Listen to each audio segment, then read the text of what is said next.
Selamat bertemu lagi dengan saya, Pak Markus. Kali ini saya akan menjelaskan tentang pembelahan sel.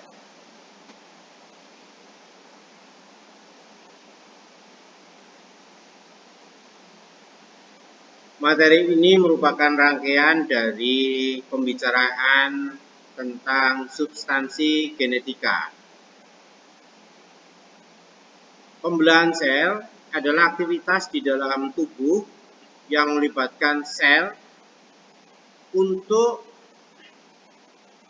melakukan perbanyaan. Adapun pada pembelahan sel ini tujuan utamanya pada makhluk hidup bersel 1 adalah untuk reproduksi, ya, untuk reproduksi. Contohnya pada kelompok bakteri dan ganggang biru. Sedangkan untuk makhluk hidup bersel banyak, misalnya pada tumbuhan dan hewan, pembelahan sel digunakan untuk pertumbuhan, yaitu pada pembelahan mitosis, dan untuk perkembangan, yaitu pada pembelahan meiosis.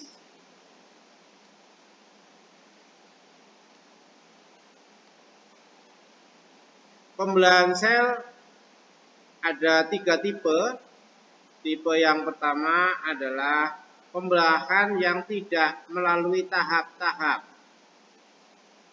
atau disebut dengan pembelahan langsung, pembelahan biner, atau pembelahan amitosis. Kemudian yang kedua adalah pembelahan yang melalui tahap-tahap. Pembelahan yang melalui tahap-tahap ada 2 macam. Yang pertama adalah pembelahan mitosis. Pembelahan mitosis terjadi melalui 1 tahap pembelahan. Sedangkan pembelahan meiosis terjadi melalui 2 tahap pembelahan. Pembelahan mitosis terjadi di sel-sel tubuh makhluk hidup, sedangkan pembelahan meiosis terjadi pada sel-sel kelamin. Kita bicarakan yang pertama pembelahan amitosis. Pada gambar ini, 1 sel melakukan penggandaan sehingga terbentuk menjadi 2 sel. Contoh yang diangkat di sini, ini adalah pembelahan yang terjadi pada amuba, di mana sel amuba ini, langkah yang pertama adalah melakukan duplikasi kromosom. Kemudian setelah kromosom berduplikasi, selanjutnya terbentuk celah pembelahan. Ini celah pembelahan, ya, terbentuk celah pembelahan. Kemudian pembelahan berlanjut dengan pembentukan 2 inti. Ya, ini terbentuk 2 inti baru. Sampai akhirnya terbentuk 2 buah sel anakan.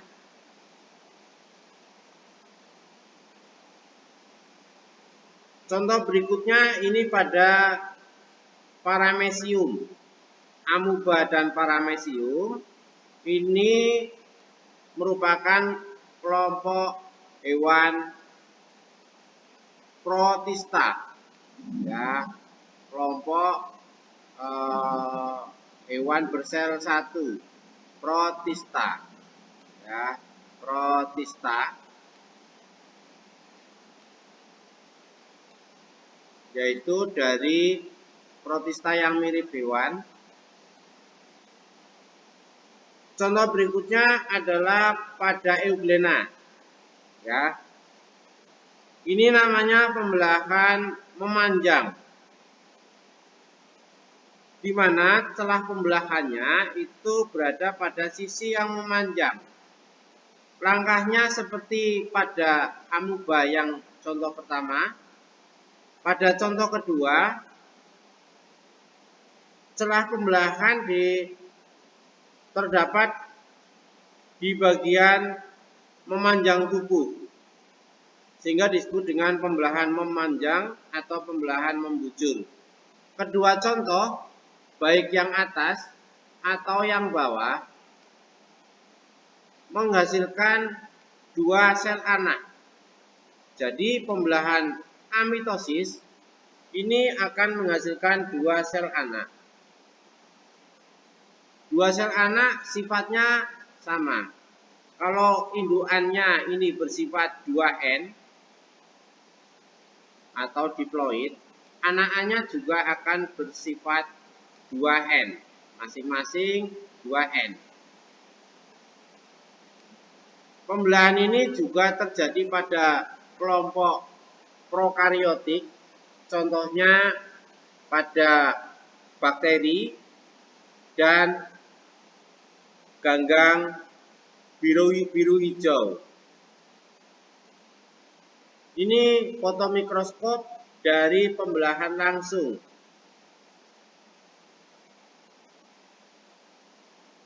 Kita perhatikan di sini. Langkah pertama adalah pembelahan kromosom, ya. Pembelahan kromosom, kemudian kromosomnya akan membentuk dua inti yang baru. Setelah dua inti baru terbentuk, akan berlanjut pada pembelahan selnya. Ada sebuah soal yang menarik. Coba dihitung, jika sebuah bakteri membelah setiap 20 menit, berapakah jumlah bakteri setelah 3 jam? 3 jam itu sama dengan 180 menit. Jika 20 menit sekali membelah, maka selama 90 menit akan terdapat 9 kali pembelahan. Berapakah jumlah bakteri yang terbentuk? Silakan dicari. Berikutnya adalah pembelahan mitosis. Apa itu pembelahan mitosis? Pembelahan mitosis adalah pembelahan yang melalui tahap-tahap. Berbicara tentang pembelahan mitosis, kita harus mengawali dengan yang namanya siklus sel. Mari kita lihat.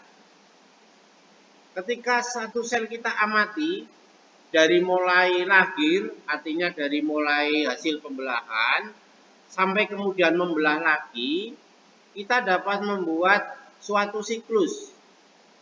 Ya, suatu siklus. Nah, ketika sel dalam keadaan diam atau fase interfase, yaitu dari yang saya tandai ini adalah fase interfase. Ya, fase interfase. Sebetulnya ada berapa tahap kalau di gambar ini?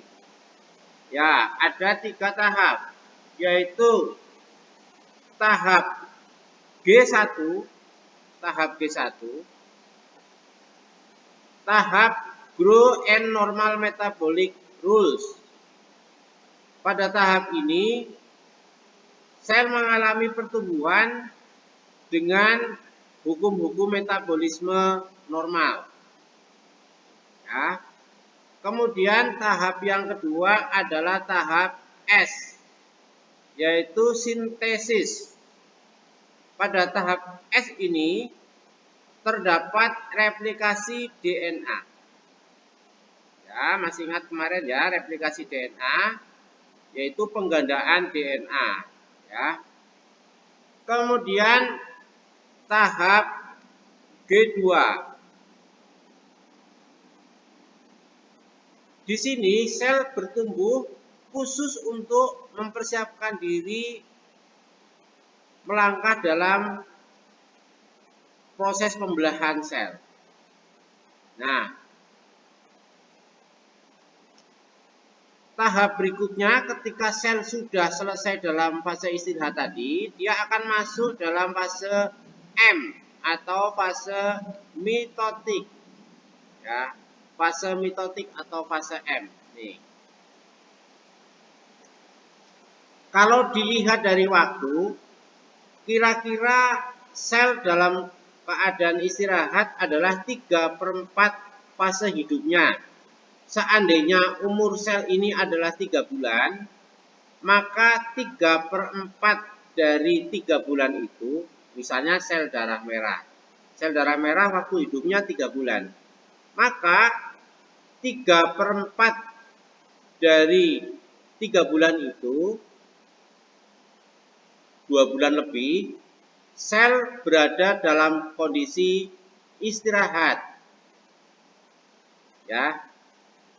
Jika umurnya 4 jam, maka 3 jam sel itu dalam kondisi istirahat, 1 jamnya dalam kondisi membelah.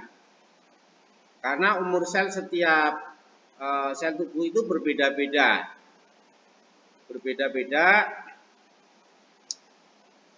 Juga berbeda dari berdasarkan jenis makhluk hidupnya. Pada fase M ada 4 tahap, yaitu profase, metafase, anafase, dan telofase. Inilah yang disebut dengan tahap pembelahan mitosis. Nah, baik, saya lanjutkan. Untuk pembelahan sel, sebenarnya yang harus diperhatikan adalah perubahan pada inti selnya. Ya. Kenapa demikian? Karena sebetulnya sesudah inti selnya membelah, akan dilanjutkan pembelahan sitoplasma. Ya. Pembelahan sitoplasma. Pada pembelahan inti sel, pada pembelahan sel, kita perhatikan perubahan yang ada pada inti selnya. Karena kita bicara karyokinesis. Karyokinesis adalah pembelahan inti. Mari kita perhatikan. Ini foto mikroskop mikroskop cahaya. Maaf, ini foto mikroskop cahaya dari sel epitel bawang merah. Nah, coba ditebak. Ini fase apa? Yang saya beri tanda ini fase apa? Ya, betul. Ini adalah interfase. Ini interfase. Interfase ditandai dengan adanya inti sel yang jelas dan ditandai adanya anak inti. Ditandai dengan inti yang jelas. Ya, ditandai dengan inti yang jelas. Kemudian anak intinya masih 1. Mari kita lihat. Ada perubahan perlahan. Ya, ada perubahan perlahan di mana anak inti pertama-tama ini membelah menjadi 2, ya. Kemudian dilanjutkan dengan ini ya. Anak inti membelah. Kalau saya beri nama, beri nomor, kalau urutannya ya. Ini nomor 1. Ya, ini nomor 1. Kira-kira setelah anak inti membelah apa? Nah, ini. Yang berikutnya adalah selaput di dalam inti terdapat pembentukan benang-benang kromosom. Ini ya. Benang-benang kromosom ini nomor 2. Jadi di dalam inti ini sudah mulai ada calon-calon benang kromosom. Ini langkah ketiga ini jelas. Ya, langkah ketiga ini jelas. Kromosomnya menebal. Kemudian menebal berkelanjutan ya. Ini bisa saya tulis ini langkah keempat. Ya, ini langkah keempat. Kemudian setelah menebal begini, berikutnya ini adalah fase profase ya, masih profase. Dari 1, 2, 3, 4 ini fase profase. Kemudian fase profase akan berlanjut di mana kromosom-kromosom itu menuju ke kutub ke tengah ya. Ini langkah ke berikutnya, langkah kelima. Ini fase berikutnya, yaitu fase metafase. Ya, kromosomnya ada di tengah. Kemudian setelah fase metafase ini berlanjut, kromosomnya menuju ke kutub. Ya, ini bisa saya tuliskan ini ke-6. Ya, ini apa? Sama ya. Ini juga saya tandai ke-6 sama. Nah, setelah fase ke-6 itu kemudian terbentuk pengelompokan dua inti baru. Pengelompokan 2 inti baru sayangnya di sini tidak tampak. Nah, setelah terbentuk 2 inti yang baru, barulah dilanjutkan dengan pembelahan sel. Baik, saya lanjutkan. Ini gambar skema. Ini adalah pembelahan mitosis. Pada profase 1, kalian cermati, sentriol akan membelah menjadi 2. Sentriol adalah arah pembelahan sel. Ya, ini sel hewan. Arah pembelahan sel. Karena yang punya sentriol itu kan sel hewan ya. Nah, ini akan membelah jadi 2, dia akan menuju ke 2 kutub yang berseberangan. Ini profase 1, kalian lihat masih ada anak inti. Kita perhatikan intinya sekali lagi. Kemudian kromatin sudah mulai terbentuk. Tapi membran intinya sudah mulai terurai. Membran inti ini kemudian akan menebal. Ya. Ini terurai. Nah, di sini pada fase profase 1 ini, ini membran inti bukan menebal, tetapi dia mulai memudar. Pada profase 2, kromosom semakin jelas. Kemudian benang-benang spindel, ini benang-benang spindel ya. Benang-benang spindel itu ini juga semakin jelas keluar dari sentriol. Nah, di sini semakin tampak kromosom sudah mulai bisa diindra ya. Ini mulai jelas. Tahap ini sebetulnya sudah masuk di prometafase. Tahap ini sebenarnya sudah masuk di prometafase. Karena apa? Karena kromosomnya sudah jelas. Kalau ini belum jelas, ini masih seperti benang. Kalau ini sudah mulai membentuk kromosom. Nah, tahap berikutnya ditarik oleh sentriol dan benang-benang spindel. Kromosomnya ini akan menuju ke tengah-tengah. Nih, ya, ini kromosomnya menuju ke tengah-tengah. Kromosom menuju ke dataran metafase atau daerah ekuator pembelahan. Ya, di sini. Tahap ini namanya metafase.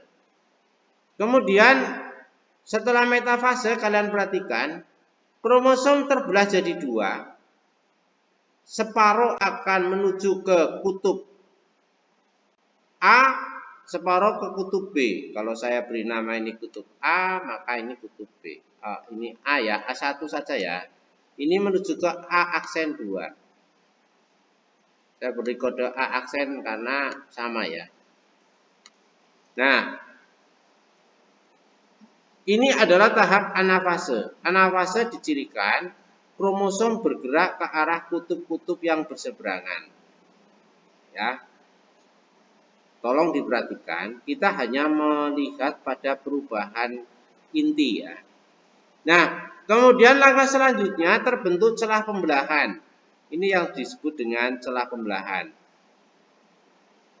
Kemudian terbentuk membran inti yang baru. terbentuk membran inti yang baru. Dan kromosom berada di dalam inti sel lagi. Inilah yang disebut dengan telofase. Tolong diperhatikan, telofase tidak sampai selnya memisah. Ya. Dia hanya sampai pada terbentuk celah pembelahan. Karena setelah ini dilanjutkan dengan yang namanya sitokinesis. Ini dari profase sampai telofase istilahnya adalah karyokinesis atau pembelahan inti. Kalau kita cermati di profase, di fase profase, ya, di fase profase, ya, profase 1 dan 2, ada yang namanya tahapan subprofase, yaitu leptoten, zigoten, pakiten, diploten, dan diakinesis. Ya, leptoten terjadi penggandaan kromosom, kemudian zigoten terbentuk sinapsis. Apa itu sinapsis? Sinapsis adalah ini. Ya, saya tunjuk ini. Nah, dilanjutkan pembentukan kromosom berlengan 4 atau istilahnya tetrad. Nah, biasanya di sini terjadi pindah silang. Ya, pindah silang. Nih, ya, terjadi pindah silang. Kenapa terjadi pindah silang? Karena ujung kromosom saling menempel. Sehingga kromosom anakan yang terbentuk bisa saja campuran, ya, campuran, tidak murni kromosom induk. Tahap di mana seringkali terjadi pindah silang adalah pada subfase pakiten. Kemudian dilanjutkan diploten, ya, diploten ini akan terbentuk kiasma. Ini ya, akan terbentuk kiasma. Kemudian perpindahan kiasma selanjutnya melangkah ke persiapan metafase 1. Itu adalah tahap-tahap dari pembelahan profase. Ya. Baik, selanjutnya adalah pembelahan meiosis. Pembelahan meiosis terjadi di gonad. Gonad adalah sel kelamin. Pada hewan jantan saat proses pembentukan sperma, ya. Sedangkan pada hewan betina saat proses pembentukan ovum. Meiosis pada tumbuhan juga terjadi. Kapan itu? Pada saat pembentukan serbuk sari. Ini pada tumbuhan jantan atau mikrosporogenesis. Dan pada pembentukan putik atau megasporogenesis. Ciri utama dari meiosis adalah menghasilkan sel anak yang masing-masing sel anak bersifat haploid.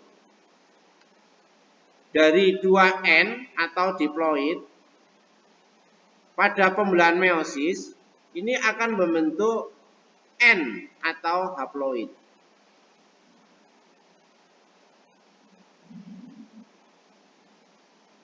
Nah, inilah kalau ingin melihat penampakan dari sel kelamin jantan ini melalui proses meiosis. Ini sel kelamin betina, ya. Perbanyakannya melalui pembelahan meiosis. Saya lanjutkan. Ini gambar pembentukan spermatozoa dan pembentukan mikrosporosit. Pada yang gambar spermatogenesis ini menggambarkan pembentukan gonad hewan. Sedangkan mikrosporosit ini adalah pembentukan gamet tumbuhan. Mari kita lihat ya. Ada sel induk sperma namanya spermatogonium yang bersifat 2N. Sedangkan di sini ada mikrosporogonium. Ini sebetulnya namanya mikrosporogonium yang juga bersifat 2N. Ini pada serbuk sari. Nah, spermatogonium akan mengalami pembelahan mitosis.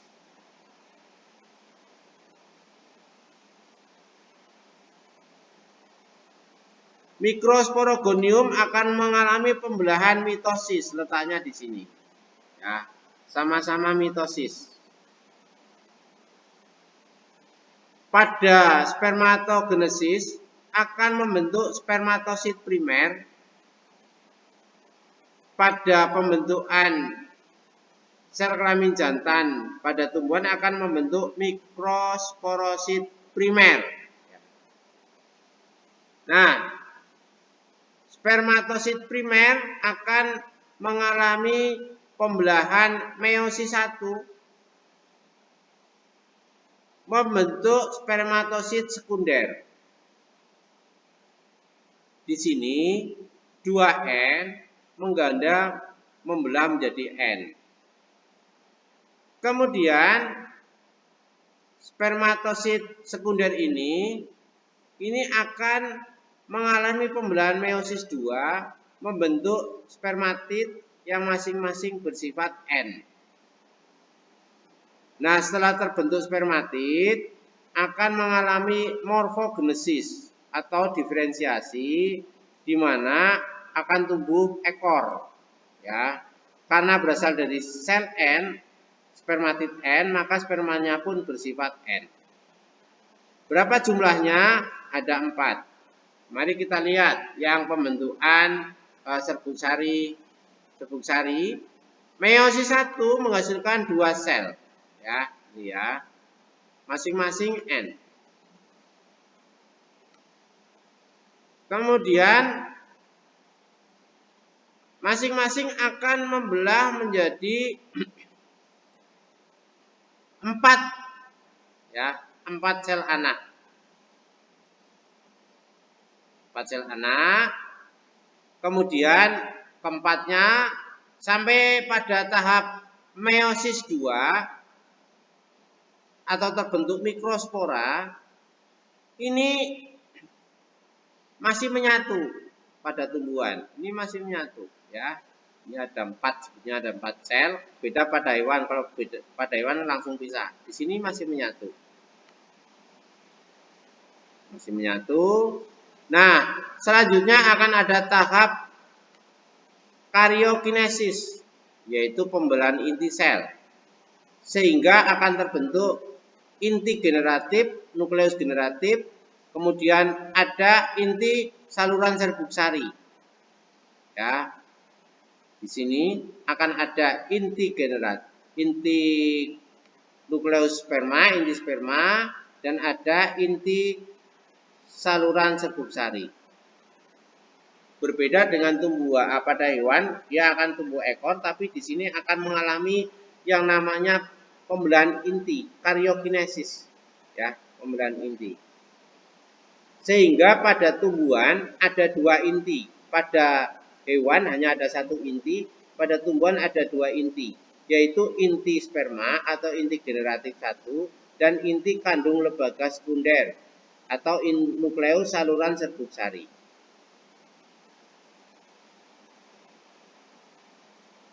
Bagaimana pada pembentukan telur? Ini adalah meiosis pada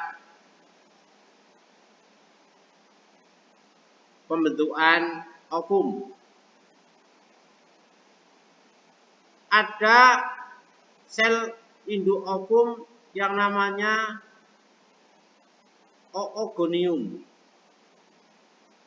Oogonium ini bersifat 2N. Sama ya dengan yang spermatogonium tadi. Kemudian ini akan mengalami pembelahan meiosis atau mitosis. mitosis. Di sini akan mengalami pembelahan mitosis. Hasil pembelahan mitosis N atau 2N?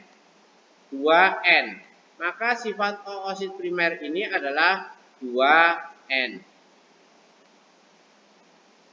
Kromosomnya masih berpasangan, 2N. Kemudian oosit primer akan mengalami meiosis 1. Meiosis 1. Membentuk oosit sekunder dan badan polar atau badan kutub.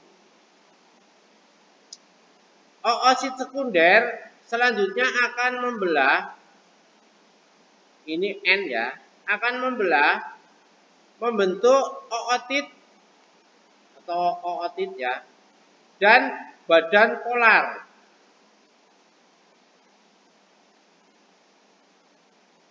Ootit selanjutnya berkembang menjadi ovum yang bersifat N. Sedangkan badan polar ini masing-masing N atau 2N. N ya, ini juga N.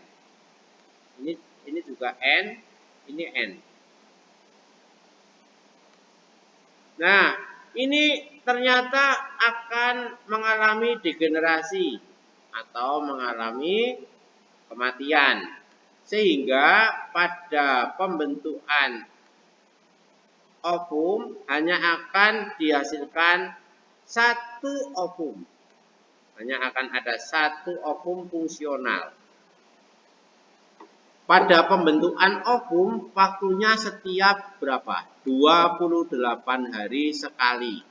Pada pembentukan ovum waktunya 28 hari sekali pada manusia. Ketika keluar, itulah yang namanya ovulasi. 28 hari sekali. Artinya telur-telur yang dihasilkan siap untuk dibuahi. Kalau tidak dibuahi, pada hari ke-7 nanti akan mulai mengalami kerusakan dan hari ke-14 akan keluar dalam bentuk menstruasi. Berbeda dengan pada pembentukan sperma ya. Pada pembentukan sperma ini berlangsung terus-menerus. Kalau yang ini ya, berlangsung terus-menerus, tidak 28 hari sekali tetapi berlangsung terus-menerus. Baik, lanjut. Berikutnya adalah pembentukan sel kelamin betina pada tumbuhan atau yang namanya megasporogenesis. Megasporogenesis diawali dengan pembelahan mitosis. Ada yang namanya megasporogonium, MSG, megasporogonium, yang dia akan menghasilkan sel-sel megasporosit. Nah, ini akan menghasilkan megasporosit. Megasporogonium ini jumlahnya banyak sekali. Ya. Jika sudah maksa, maka megasporosit yang bersifat 2N ya, ini 2N. 2N. Megasporosit berapa? Ini juga 2N. Ini 2N. 2N.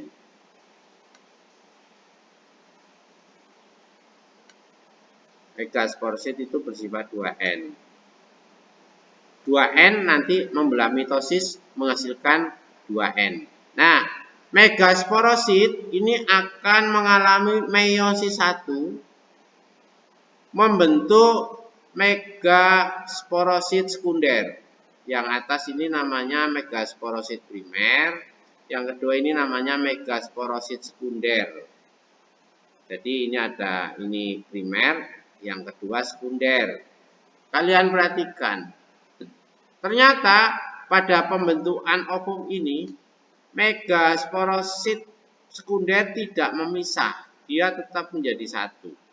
Ya, dia tidak memisah tetapi tetap jadi satu. Nah, kemudian masing-masing mengalami meiosis. Ya. Maka ini megasporosit yang pertama ini akan membelah jadi 2. Yang kedua membelah jadi 2. Ini N ya. Ini juga N.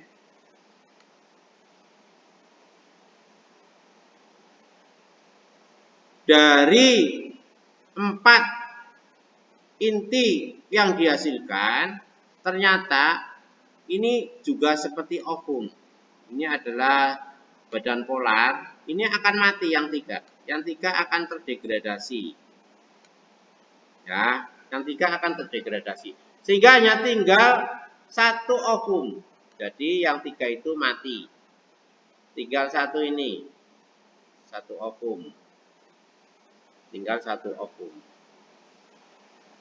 Ingat, pada meiosis pembentukan ovum dari 1 sel yang 2N akan dihasilkan 1 sel yang N. Megaspora yang telah mengalami degenerasi ini ya. Kemudian sisanya ini ini kan hanya tinggal 1. Karena yang ini mati. Ini mati, ini mati, ini mati. Hanya tinggal 1.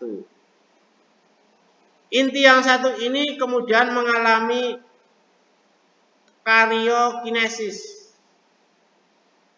Karyon itu inti, kinesis pembelahan. Sehingga akan mengalami pembelahan inti. Pembelahan inti berlangsung berapa kali? 3 kali.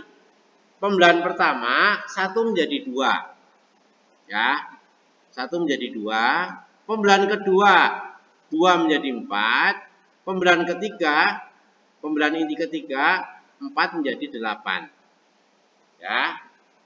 Sekali lagi, pada pembelahan megasporogenesis atau pembentukan serbuk putik, setelah terbentuk 1 ovum fungsional ini, ovum ini akan mengalami 3 kali pembelahan. Pembelahan inti pertama menghasilkan 2 inti, yang pembelahan kedua menghasilkan 4 inti, dan pembelahan ketiga menghasilkan 8 inti. Jadi 1 sel ovum ini akan mempunyai 8 inti akibat 3 kali pembelahan inti sel. Nah, dari ke-8 inti ternyata 2 inti nanti ke tengah. 3 inti ke sisi yang berseberangan, 2 inti ke tengah. Ya, 2 inti ke tengah. Dari yang ada tersisa ini, 3 inti ini yang di sebelah di sisi, misalnya ini sisi A, di sisi A, ini sebetulnya gampang. Sisi A ini adalah sisi yang ada celah saluran serbuk sari. Ini tak gambar. Nah, ini sisi A. Ada 3 inti, yaitu inti sinergit, ini ya. 2 inti sinergit, ya. 2 inti sinergit atas dan bawah. Sedangkan yang tengah ini adalah inti ovum atau nukleus sel telur. Ya. Nah, ini tak gambar selesai, tak selesaikan dulu gambarnya. Ya, jadi ada saluran dari serbuk sari yang menuju ke ovum, ke ovarium, ya. Paling depan ini akan bertemu dengan ovum. Kemudian yang tengah 2 inti ini akan membentuk inti kandung lembaga sekunder. Ya, ini inti kandung lembaga sekunder. Ya. Nah, yang di sini ini namanya inti antipoda. Yang sampai sekarang orang tidak tahu ini fungsinya untuk apa. Ya, inti antipoda. Ada tulisan antipoda di situ? Tidak ada. Ini inti antipoda. Tak kasih keterangan. antipoda.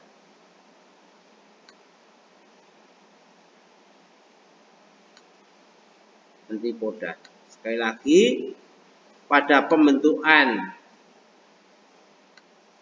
sel kelamin betina akan dihasilkan sebuah sel ovum, di mana sel ovum itu akan mengalami 3 kali pembelahan inti, sehingga akhirnya dihasilkan 8 inti.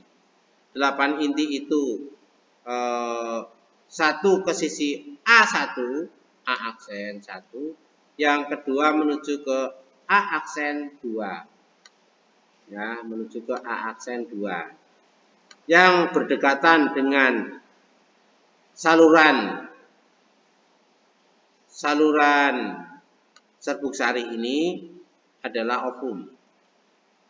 Nah, ketika ada sel kelamin jantan yang tadi mempunyai 2 inti, ada inti generatif 1 dan inti generatif 2 tadi yang pembentukan serbuk sari, maka pada pembuahan tumbuhan yang pertama inti generatif 1 ini akan ketemu ovum. Nah, akan ketemu ovum. Kemudian yang belakang ini akan ketemu inti kandung lembaga sekunder. Ya. Sehingga pada pembelahan ini dikenal dengan namanya pembuahan ganda. Oke ya, jelas ya. Baik, setelah kalian mencermati, silakan ini dicari jawabannya. Apa perbedaan mitosis dan meiosis? Carilah perbedaan antara mitosis dan meiosis berdasarkan 1. Tujuan pembelahan, 2. Tempat terjadinya, 3. Tahap-tahap pembelahan, 4. Hasil pembelahan, dan 5. Sel anak hasil pembelahan. Ya. Kemudian yang kedua, jelaskan perbedaan antara spermatogenesis dan oogenesis pada manusia. Jelaskan berdasarkan tempat terjadinya, hormon yang berperan, jumlah sel anak fungsional, tahap-tahap pembelahan, dan waktu terjadinya. Baik, ada jendela berjumlah 5, walau tak bersua, semoga materi bisa diterima. Terima kasih. Selamat belajar, Tuhan memberkati.